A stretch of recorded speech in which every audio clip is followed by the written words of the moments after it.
Deus nunca me concedeu algo de maneira fácil e espontânea. Eu devia aprender a lutar, enfrentar as adversidades e ganhar na batalha espiritual. Portas que pareciam se abrir humanamente falando se fechavam, e aquelas que pareciam imóveis se abriam miraculosamente.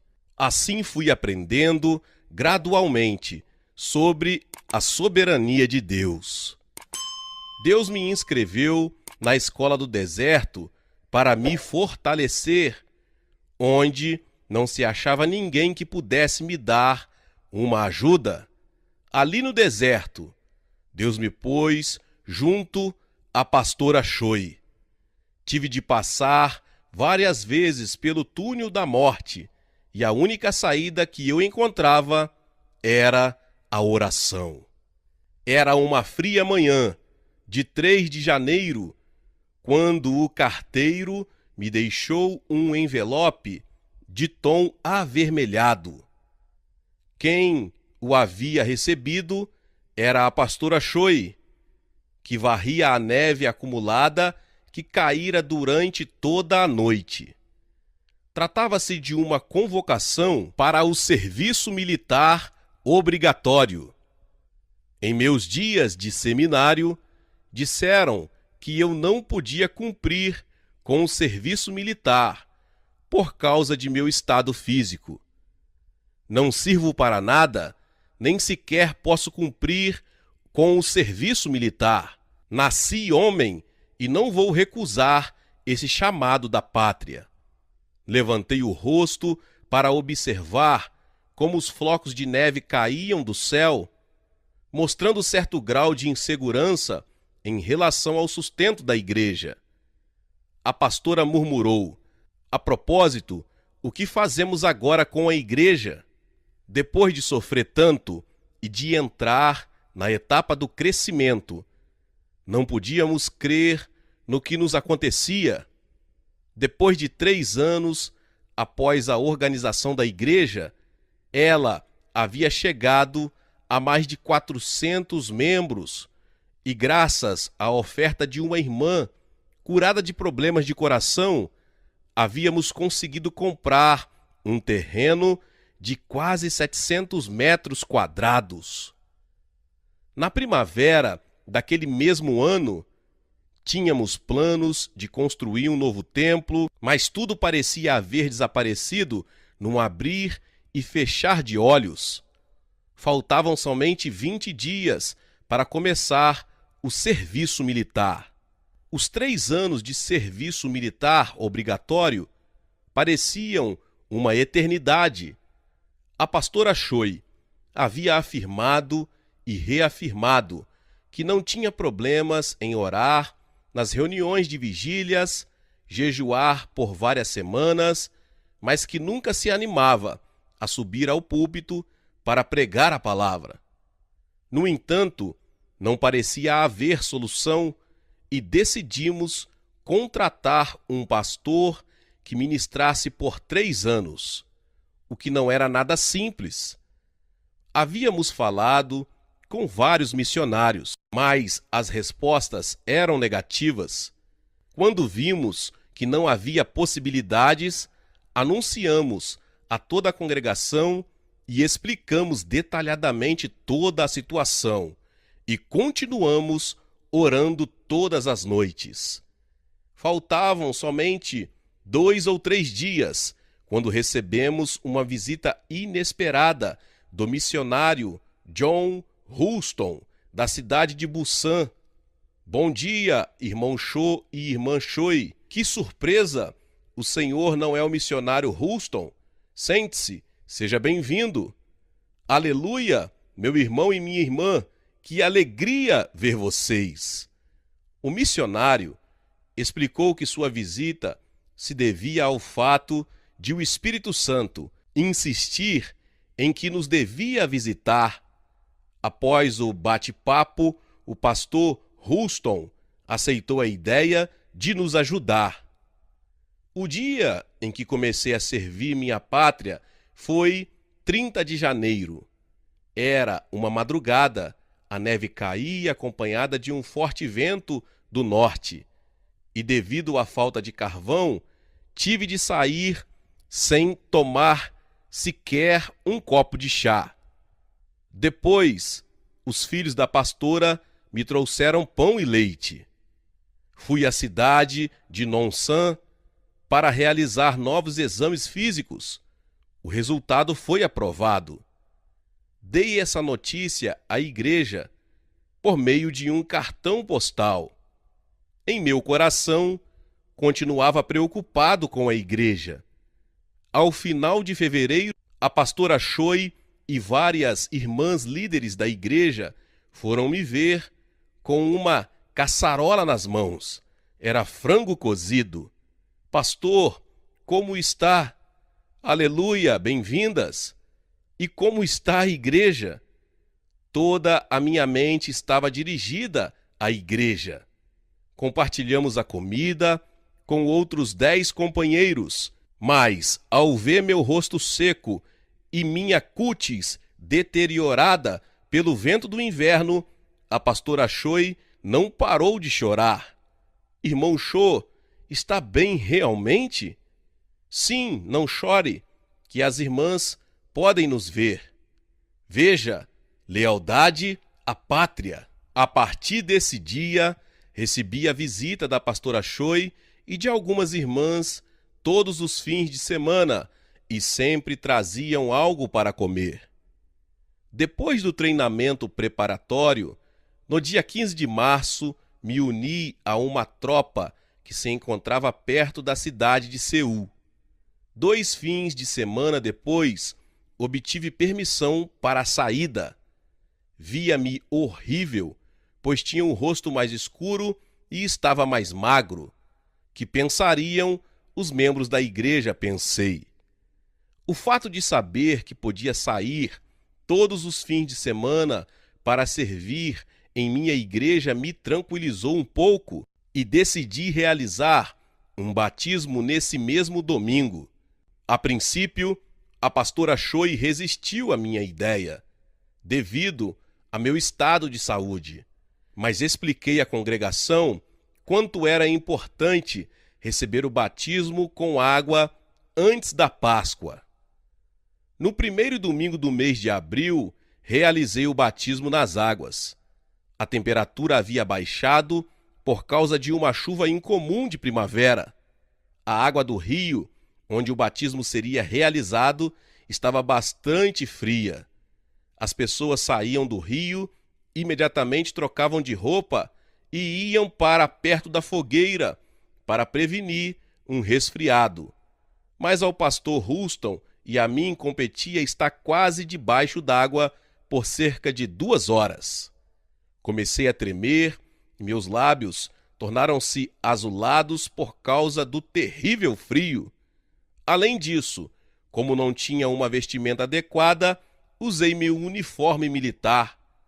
O rosto da pastora Choi refletia a ansiedade por causa da minha saúde. As pessoas louvavam e aplaudiam o Senhor, submersas em alegria. Felizmente, conseguimos batizar todas as pessoas. Irmão Cho, pastor Houston, obrigado. Seja a Deus a glória, sinto-me feliz. Nessa noite, voltei à unidade, sem poder secar minha roupa. Essa mesma noite ocorreu o previsto. Havia sofrido uma hérnia. Fui levado à sala de emergência do hospital militar e fizeram-me uma operação que começou às 8 horas e terminou às 16 horas. Quando abri os olhos, a operação já havia terminado e eu estava deitado na sala de terapia intensiva. Ouvi a voz de alguém que dizia: Irmão Cho. Não via com clareza, mas soube que era a pastora Choi, acompanhada de alguns membros. Procurei dizer algumas palavras. Tenho que pregar o evangelho, ainda que seja dessa forma, ó Senhor. Essas foram as palavras que a pastora Choi disse, tomando-me a mão. Abri os olhos e vi a pastora chorando sem consolo. Pediu aos irmãos que intercedessem por mim, enquanto trazia roupa limpa, pois eu tinha transpirado e gemido muito por causa da dor. Depois de ter secado o suor, vestiu-me com uma saia e casaco, mas não tinha vergonha em tal situação. A pastora lavou a roupa, colocou-a sobre a janela e sentou-se para orar. Ontem à noite, recebi a visita da família Houston, disse com uma voz desesperante, e lembrei que lhe disse: Pastor, acho que Deus quer me levar para o seu reino. Não, não, irmão Cho, você tem muito a fazer. Deus não vai levá-lo agora. Com lágrimas em seus olhos, o pastor Houston e sua esposa oraram por mim. Enquanto isso, na igreja, toda a congregação estava intercedendo por minha pronta recuperação. No dia seguinte, recebi outras visitas dos membros. Ao vê-los, senti-me melhor e com esperança. Minha temperatura subia a mais de 40 graus, e o fato de lutar com o temor da dor me fazia sentir cada vez mais pressionado. Nessa mesma noite, 10 pessoas deixaram a sala de terapia intensiva como cadáveres. Dias depois, o médico chamou a pastora Cho e disse-lhe que devia fazer todos os preparativos, pois seguramente eu não sobreviveria. Nós o temos observado, mas a cicatriz da operação é grave e, além do mais, como o paciente já vinha com pneumonia, cada vez que tosse, a parte onde fizemos a operação se abre. Creio que será muito difícil se recuperar. Faça todos os preparativos. A temperatura de meu corpo não era estável. Eu tossia muito e, às vezes, entrava em estado de coma. Delirava e era evidente que enfrentava a morte cara a cara. Devido a pouco espaço da sala, a pastora se metia quase debaixo da cama para orar. Deus, cura teu filho, cura-o da tosse, para que não piore a cicatriz da operação. Isso aconteceu com teu amado servo, enquanto batizava teus santos, no dia em que comemorávamos a morte de Jesus. Senhor, Senhor, Senhor, opera e não deixe que tua glória seja coberta. Eu mantinha os olhos fechados, mas ouvia a oração da pastora. Mamãe, não ore mais, creio que Deus me desamparou. O que você está dizendo? Deus nunca irá desampará-lo. Você tem uma missão a cumprir.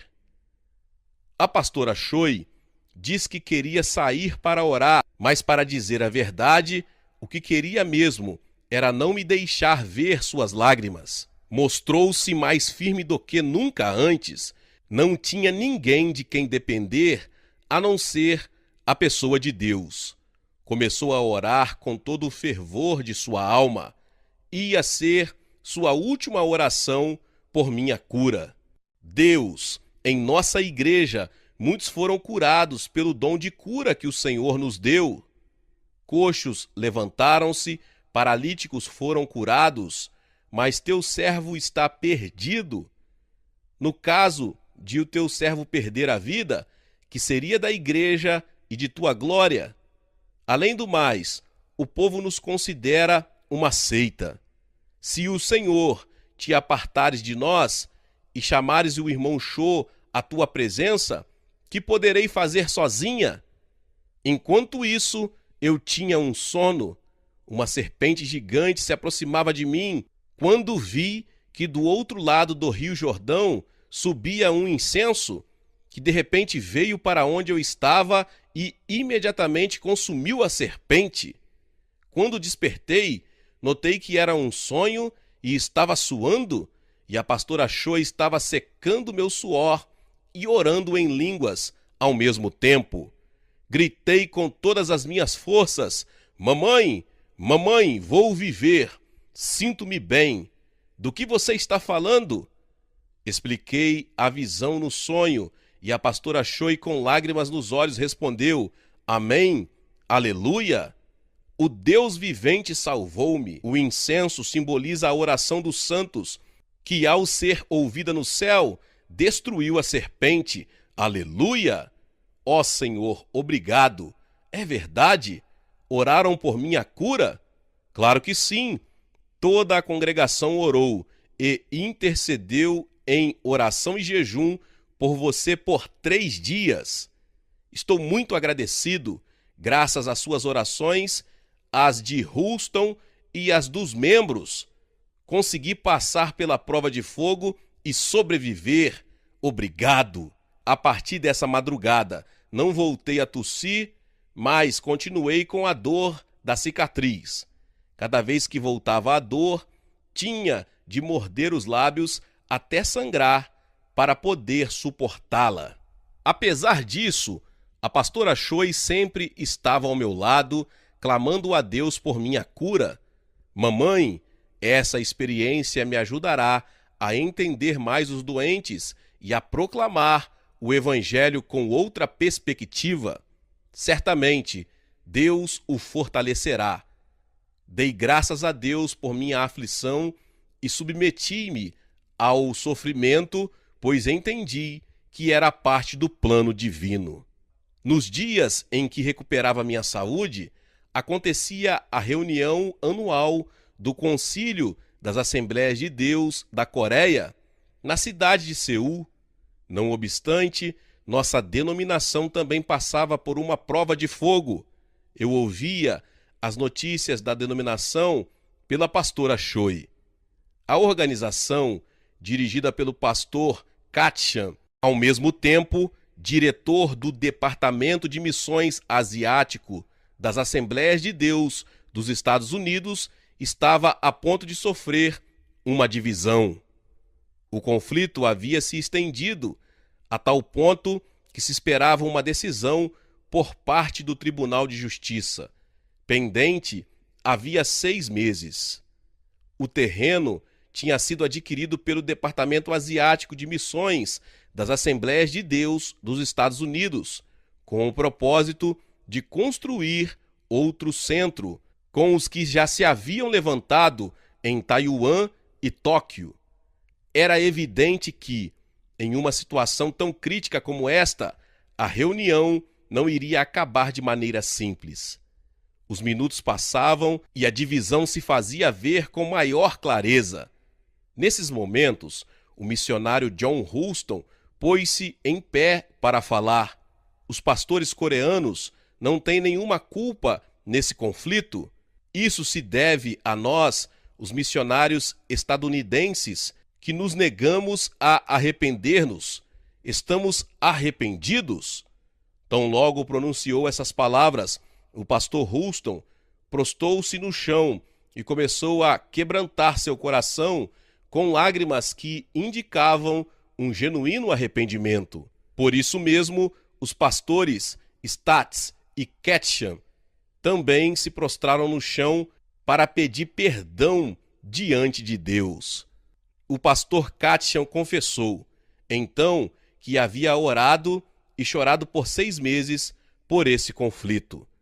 Nessa noite, uma reunião administrativa transformou-se em uma reunião de oração.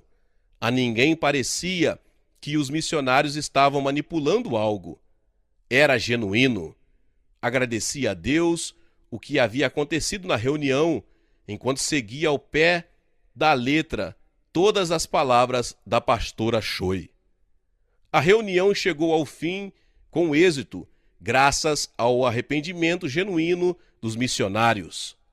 A pastora Choi comentou que o fato de que eu estivera prostrado era o propósito de Deus e dei-lhe razão, porque sabia que, se estivesse estado naquele lugar, não teria conseguido evitar confrontar-me com a oposição, o que teria resultado em dor e desânimo de minha parte. Deus havia preparado um refúgio, pelo que fiquei profundamente agradecido. Deus, ponho em tuas mãos o conflito da denominação, que se faça a sua vontade. Deus sabia o lugar exato onde eu tinha de estar, porque Ele vê o futuro tanto quanto o presente. Deus é bom.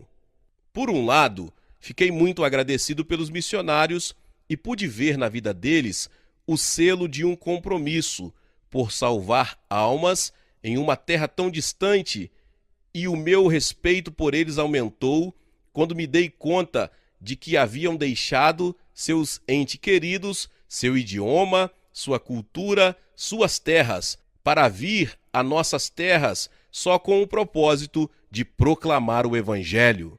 Emocionei-me com os missionários das Assembleias de Deus, que vieram para cultivar as terras e lançar a semente do movimento do Espírito Santo. Reconheço que o fruto de hoje se deve